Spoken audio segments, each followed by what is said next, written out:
Nagpasya ako na gusto ko ng birthday cake. Handa na ba ang lahat na gumawa ng pinakamagandang cake sa mundo? Jack, handa ka na bang kainin ng lahat? Mas mabuting gumawa ng cake? Huwag kumain ng tsokolate. Tara. Okay. Sige. At nagpasya akong gumawa ng pinakamahusay na chocolate cake para sa apo kong si Emma. Sa tingin ko, hindi kailanman magiging masama ang KitKat. Patuloy na hinihiling ito ni Emma sa akin at napalamutian ng kanyang paboritong candy. Ngayon, kailangan na lang balutin ang lahat ng may gumamela. Handa na! Chef, ano sa tingin mo? Oh, kalokohan! Dito ko gagawin ang pinakamagandang cake sa mundo. Inilagay ko ang lahat ng cake sa ibabaw ng isa't isa. Magaling! Ngayon, hahatiin natin ang cake sa kalahati. Oo, ganyan. At ngayon, ito ay ikot natin. Ang natitira na lang ay gumawa ng mga ulap na may kulay ng bahaghari at cute na muka. At ito ay handa na. Walang gagalaw. Meron akong marshmallow tower. Oh, ito ay bumagsak pero magsisimula ulit ako. Ang sarap ng gummy. Wow! Ilalagay ko ito sa aking marshmallow cake.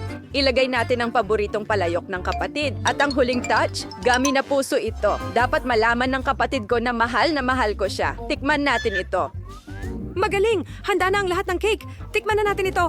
Oh, Wow! Anong kawili-wiling cake ito? Mukhang napakasarap nito at napaka-cute. Kailangan itong kainin agad? Napakasarap nito. Gusto ko ito at binigyan ko ito ng 1,000,000 likes. Ito ba ay chocolate cake? Dapat natin itong subukan agad at mayroon ding paborito kong KitKat. Tara, kainin natin lahat. Astig!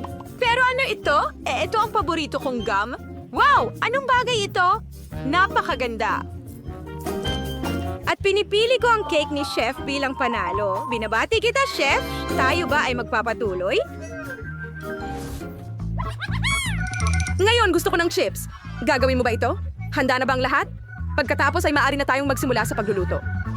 Lola, pwede mo bang ipakita sa akin kung paano magbalat ng patatas at gumawa ng chips? Oo, syempre anak. Kumuha ka ng patatas at linisin ito. Madali lang ito. At ngayon, kailangan mong maingat na hiwain ang patatas ng pabilog at ilagay ito sa mainit na mantika.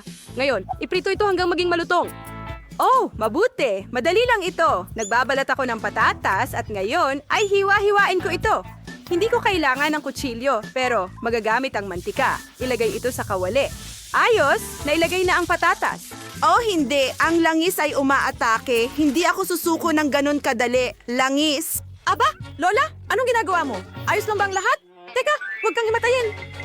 Ngayon ipapakita ko sa iyo ang isang masterclass sa paggawa ng chips. Ayoko ng patatas na ito, pero tiyak na kakailanganin ko ng tortilla. Gupitin ang tortilla sa tatsulok. Gusto kong gumawa hindi lang ng chips kundi ng nachos din. Napakasarap nito. Ngayon ilagay ito sa kawali na may mantika. Kailangan nating gumawa ng guacamole.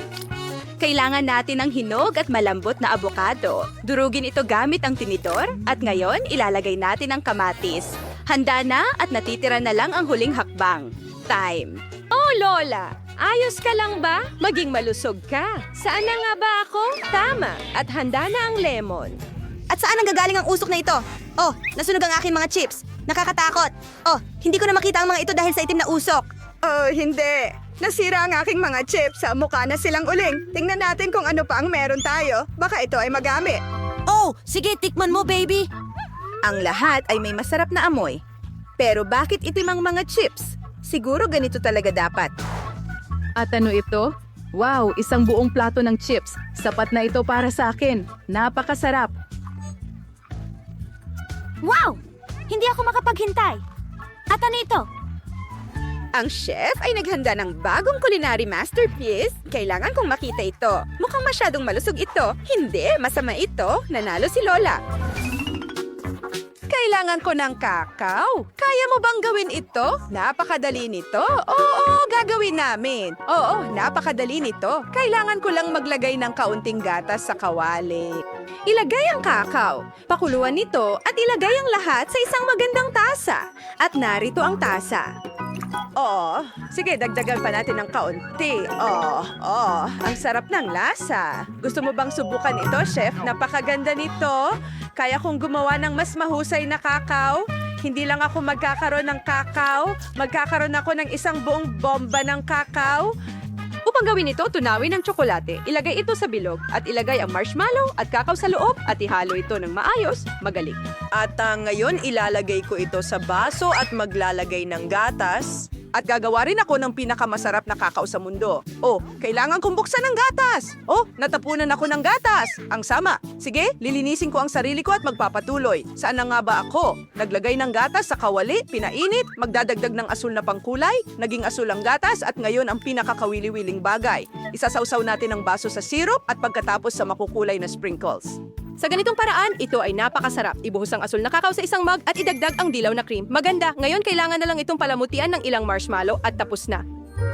Kapag handa na ang lahat mula sa lahat, pupunta tayo sa bata para tikman. Emma, aling kakao ang uunahin mo? Gusto kong subukan ito. Wow! Marshmallow na may cream? Masarap! At wow, salamat kuya! Oh, at ano ito? Oh, ito ay sa aking mahal na lola. Hindi? Oh! At ano ito? Oh! Kailangan kong ilagay ang chocolate ball sa mainit na gatas. At ano ang mangyayari pagkatapos? Wow! Ganap itong natunaw. Dapat natin itong subukan. Masarap. Ngunit sino ang pipiliin ko? Isa, dalawa, tatlo. Oh, ang kakao ni Kuya ang nanalo? Wow! Alam ko na. Ngayon, gumawa ka ng pasta para sa akin, okay? Handa na ang chef na pakainin ako? Handa na si Lola gaya ng dati?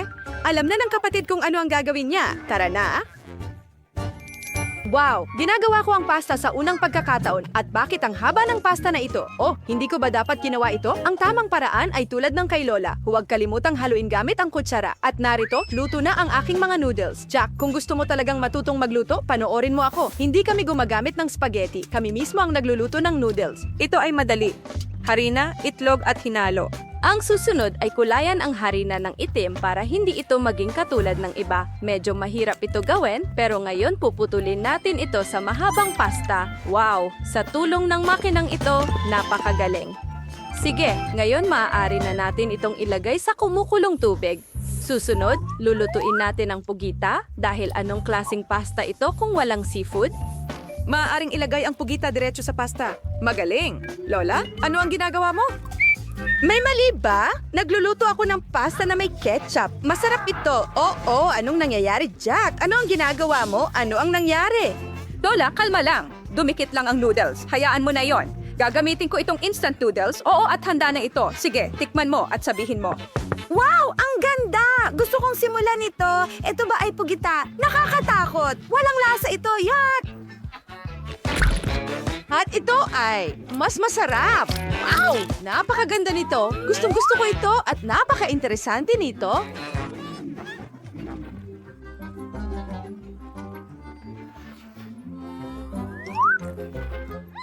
Masarap pero masyadong maanghang.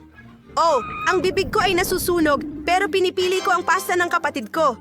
Iyon ang pinakamasarap. Iya at ilang patak ng aking lihim na sangkap. Halos handa na ang potion.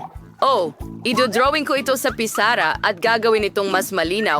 Mga babae, panahon na para magmerienda habang walang nakatingin. Mahal ko ang mga marmalad na ito. Anong nakikita ko? Oh, salamat, Ting. Sa huli, kailangan mong yung ingay na yon. Snickers nga pala. Ano ang problema? Oh, nahuli tayo. Sino ang nagpayag na kumain kayo sa klase? Sige, dali. Ibigay nyo na lahat ng mga pagkain nyo. Kukumpiskahin ko yan. Bilisan nyo, mga babae. Oh, sige, kahit ano ang sabihin mo. Bigas mo padaling sa aralin sa pagkuit sa Ang gawin niyo ay isang bungo. Well, English sa Wednesday, tingnan mo kung ano ang nakuha ko. Pintura? So ano? ID, hindi. Oh, Diyos. Wasi ako so sabing ko na nanay-nungos ang lahat. So isang araw, kumakain ako ng jelly at ginagawa ang aking takdang aralin. Nasa magandang mood ako hanggang sa aksidenteng napagpalit ko ang mga tubo. Think right, Chong Vitor sama dito, walaya. As pinigay ito diretso sa bibig ko. Nakakatakot, Nagmura pero siya. nagbigay ito sa akin ng isang makinang na ideya na magdala ng halaya sa klase. Pagkatapos, ibinuhos ko lang ang halaya sa isang tubo ng pintura na kaparehong kulay. Ngayon, walang makakahula na may dalang masarap akong pagkain. Napakagandang ideya, hindi ba? Iyong babae. Ano sa palagay mo? Oh, super init. Meron din akong Ano? dala. Anong ginagawa mo? Gaya ng alam mo, itim lang ang kulay sa aking paleta. Dahil ito ang pinakamagandang kulay para mag-drawing ng nakakatakot na paniki. Pero may walang kwentang bagay na nagkalat ng garapon ng cookies sa aking paleta. At doon ako nagka-ideya. Pinalitan ko ang pintura ng Oreos para may merienda ako sa klase. Kita mo? Malinaw na. Matalino yon. Sige, narinig ko ang paglagutok. Kumakain ka na naman ba? Tingnan natin. Wala akong nakikitang kahina-hinala. Kakaiba. Pintura lang ito. Nag-drawing kami. Sana hindi niya napansin ang anuman. Ha? Sige, tumuloy ka. Wow, wala na siya. And so, hey, di Wednesday. Wednesday sa upigay Oy. was sa kalkudor ko. Parang wala namang espesyal. Ha! Tumingin kang mabuti. May marmalade sa halip ng mga butons. Mahusay. Kahapon, kinain ko ang paborito kong marshmallows at ginawa ko ang aking takdang aralin sa matematika. Pero pagkatapos, ay aksidente kong nahulog ang calculator at lumipad lahat ng mga butones nito. Ang tanga ko talaga. Naiinis ako doon pero agad kong naisip kung paano sila palitan. Dinikit ko ang marshmallows at para maiba, nagdagdag ako ng Skittles at marmalades. Nagkaroon ako ng mahusay na calculator na pwede mong dalhin sa klase. At napakaliwanag. Perpekto. Nagugutom na ako. Nasaan ang pambura ko, mga pagkaing masarap? Ano ang ginawa mo? Binili mo ba ito? Meron din ako magandang kwento para sa'yo. Mahilig akong kumain ng maraming marshmallow, lalo na kapag nababasa ako ng diaryo. Pero kahapon, may sumira nito sa pamamagitan ng walang kwentang mga pagkatapat. Galit na galit ako at kumuha ng pambura para burahin ang gulong na ito. Pero hindi ito nabura. Pagkatapos, nang napagtanto ko na marshmallow ang nakuha ko nang hindi sinasadya, na nangangahulugang hindi rin ito mauunawaan ng iba. Kaya naglagay lamang ako ng ilang marshmallow kapalit ng pambura at dinala ko ito. Pag-enjoy sa pagkain mo. Ay, Ritos, try magkaroon din ka ng masarap na pagkain. May pagkain ka ba sa mesa? Kakaiba, wala naman. Sige. Pagtuunan ng pansin ang mga paniki. Kailangan mong malaman ang lahat ng detalye. Ang linaw nito. Hey, Enid. Kamusta ang bagong goma ko? Sa tingin ko masarap ito. Anong masasabi mo? Biro lang yan. Nakakabit ko lang ng goma na mukhang paniki gamit ang corn syrup. Yan ang usapan. May dala din akong isang bagay sa klase. Akala mo ba ay glitter ito? Pero hindi. Ito ang bago kong life hack. Magaling, Enid. Salamat. Mahirap dalhin ang mga candy sa klase ng biolohiya. Kaya kumuha na lang ako ng kawali at ibinuhos dito ang umuusok na candy. Ngayon, may enjoy ko na ito sa kahit anong pagkakataon habang hindi nakatingin ang guro. Ang galing. Si Estundacio, Esplasaksin, sinasawag silang masapaniki. Naalala mo ba ang lahat? Ano? Sinasabi ko, kumakain na naman sila sa likod ko. Panahon na para kumuha ng magnifying glass. Ngayon ay tiyak na mabubunyag kita. Mesa, kwaderno, mga panulat, malinis ang lahat. Mukhang nagkamali ako. Ito ang mga tala na kailangan mong malaman muna. Enid, huwag matulog. Gumising ka. Gisingin mo siya. Huwag matulog. Sige na. Susukang takpan ng ilong niya. Ano ang problema? Oras na para magkape. Mabuti na lang at dala ko ito. Ngayon ipapasok ko ang tubo at magpapasigla agad. Maganda. Maganda na kahapon naisip ko ang napakatalinong ideya na maglagay ng kape sa baso ng lapis. Kailangan lang itong takpan para pagtakpan at huwag kalimutan ng tube. Kita mo, Wednesday? Bravo! Pero may lihim din ako. Inilabas ko ang telepono mula mismo sa bote ng Coke. Wow, super! Astig na ideya! La, mukhang ayos naman ang lahat. La.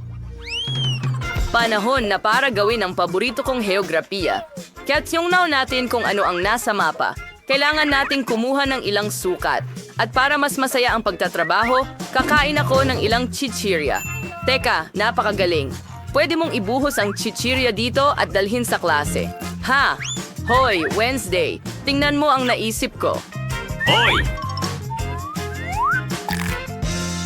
Iwi ko da ay isang trogapagiling at sinispaproy daw. Anong masarap ang meron ka? Ipapakita ko sa'yo ngayon. Marmalade ice. Astig. Maghain ka ng ilang chips Wednesday. Sige na. Salamat. Yehey! Ano yung ingay? La. Ito ang pangunahing tuntunin sa geometriya. Tandaan ito. Enid, gusto mo ng biro? Mabuti. Marmalade ba yan? Siyempre, ano pa ba yon?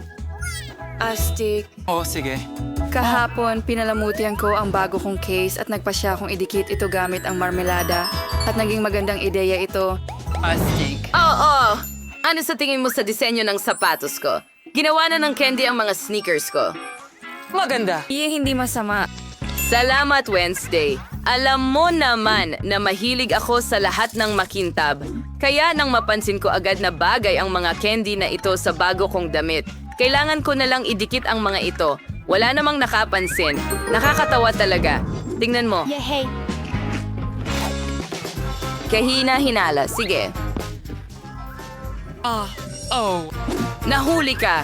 Ibigay mo na lahat dito. Nako, nakakainis. Wala nang matatamis sa klase. Sayang.